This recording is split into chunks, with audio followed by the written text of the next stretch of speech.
Proper जी। अरे महाराज का हाल चल बा? ठीक बटे। ठीक बा। बैठिए।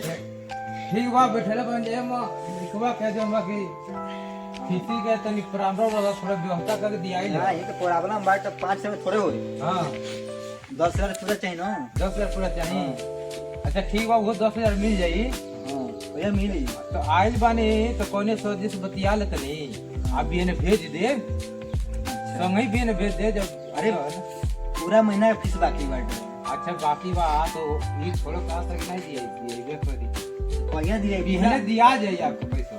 इस साल खत्म होने वाला बाटे। अच्छा खत्म होता तो आदमी प्रयास में लगल बाटे दिया जाए, लेकिन पढ़ाई में ध्यान फाइनल पैसा दिया जाए। ऐसा मत हो पैसा मत आवे आ लड़का पढ़ा खाली आवता 1 साल हो गए पढ़ा मतलब पढ़त में आप फीस जमा होता नहीं बाटे। जमा हो जाए कहते ना बीने साथ ही पैसा भेज दे। जमा हो जाए कब जमा हो जाए? अच्छा जमा भइल ना 5,000 जमा हो गया तो 5,000। ये बताइए 1 साल हो गया पढ़ाई, हाँ। तब दिसंबर चल रहा है। हाँ दिसंबर चल रहा है ना, चल रहा। तब 5,000 में क्या होगा?